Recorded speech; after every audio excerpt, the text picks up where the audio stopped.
All right, beautiful people, hello. Welcome back to another Millennial in Debt video. I am so happy to have you back.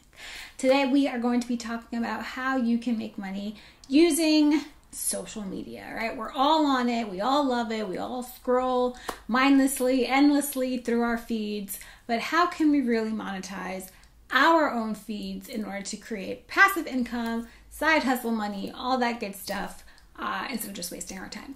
Now, what I'm mainly going to focus on today is, Instagram, YouTube, and Pinterest. If you want more detailed information on how to make money using Facebook, Twitter, Tumblr. Do people still use Tumblr? I'm not certain. But if you want information on how you can make money using those social media platforms and all the other ones in the social media platform atmosphere, you can click the link below to join my blogger bootcamp. It is 7 days of ways for you to take your blog, your content, your entrepreneurial spirit to the next level and actually make some money that you can use and live off of. So like I said, today this video is going to be focused on Instagram, Pinterest, and YouTube. Those are the three social media platforms that I have been able to monetize pretty successfully for my blog and my content. Now, some of the ways that I'm going to mention work only on specific platforms. Some of the ways I'm going to mention work on all of the platforms. Some of the ways take a little bit more work. Others are a little easier.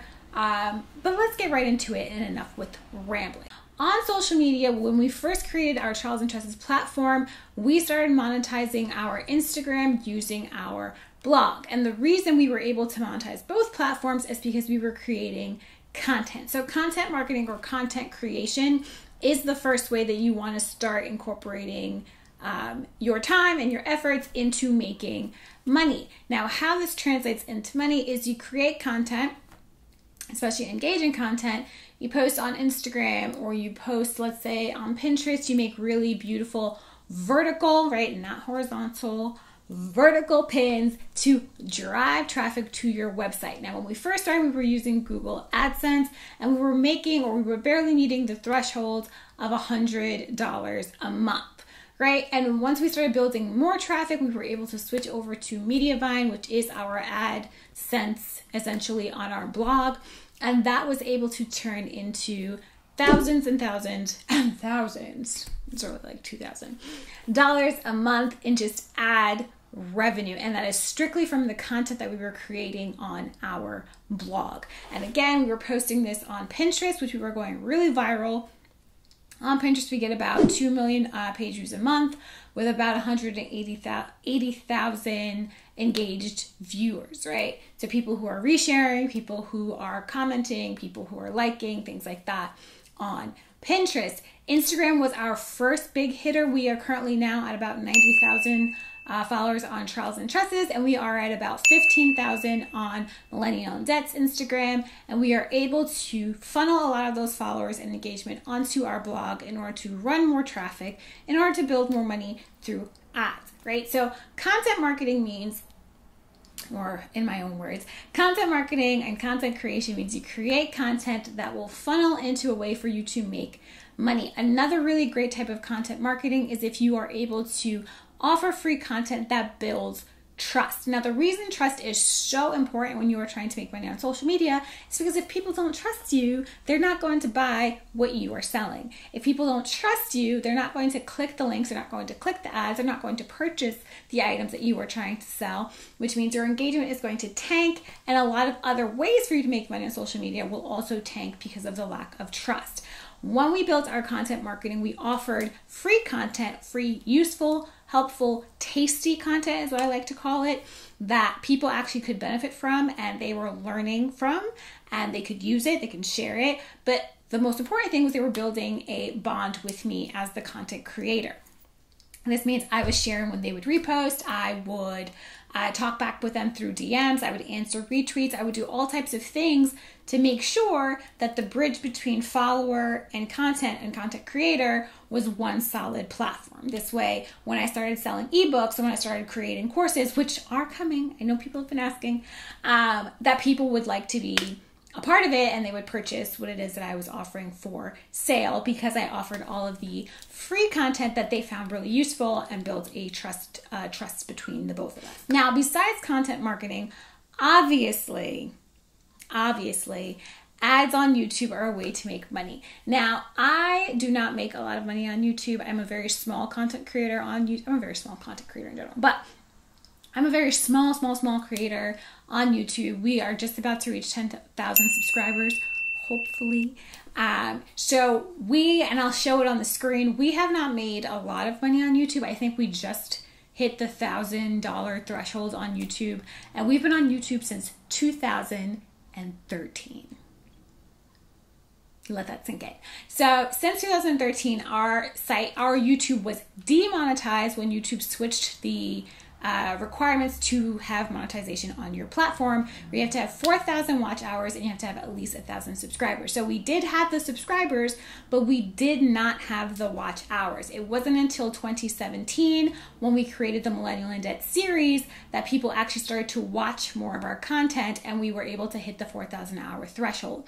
We did not gain monetization back until April or May of 2018, which means we've only been monetized for a little over a year to date right now. Now, with that being said, there are things that will affect the way your money is given to you on YouTube. It is not just views, it is not just subscribers.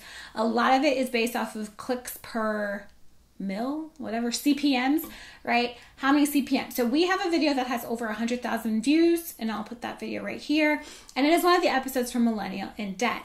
That video has given us a certain amount of money. I don't know, but I'll flash on the screen. Versus the most recent video we have that is going viral, which is about 10 side hustles that you can start today, which I will link up here for you to watch and right here so you can see. That video here has actually given us more money than this video here for the Millennial in Debt web series, which means it's not all about views, it's how much money YouTube has decided to give you per views. It's how many people actually click the ads in your video, as opposed to people who watch for 30 seconds and come off of the video. Now, I do not particularly like ads on YouTube. I don't like ads I cannot skip, so we do not make that as an option. Some content creators do, which you can, which means you'll have to watch the video in order for the content creator to make money, in order for you to see the video. We don't do that here, which is why we haven't made that much money. Although I am shocked and pleased with how much money that this video has created for us. But if you want to make money on YouTube, it is going to take a lot of patience, or going viral, for you to get at least 1,000 subscribers and for you to have 4,000 hours of watch time. Before that, you will not be making any money. Now, what really is the difference between how much money this video has made and how much money this video has made is this video is what helped us get to be monetized. So a lot of the views, I want to say about 80% of the views on this video were not monetized, as opposed to this video, which has had 100% of its views be monetized, right? So that's the main reason why it's been able to give us so much more money.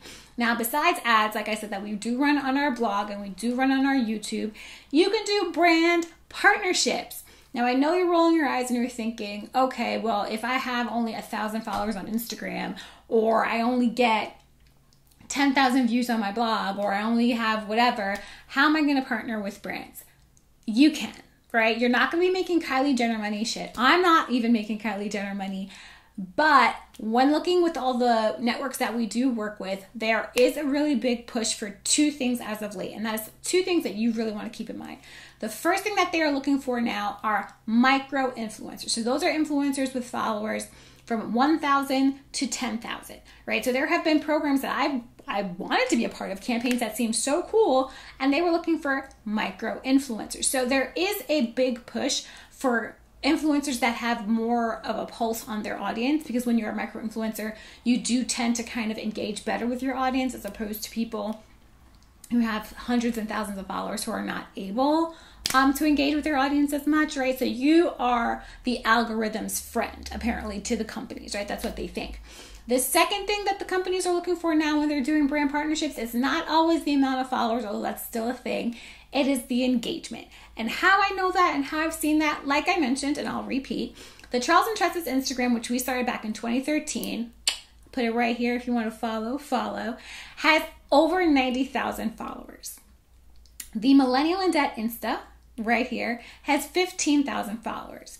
The Millennial in Debt Insta has far, far, far more engagement, actual, authentic, real engagement as compared to our giant Instagram over here. Now, when we post on Millennial, we have so many people responding in comments, people who are sharing, people who are saving, people who are DMing, right? The engagement is real, it's authentic, and it's really, really high for an account of this size. So our Insta stories, for example, gets far, far, far, I want to say 10 times more views on Millennial in Debt as opposed to the Insta stories we post on Trials and Tresses.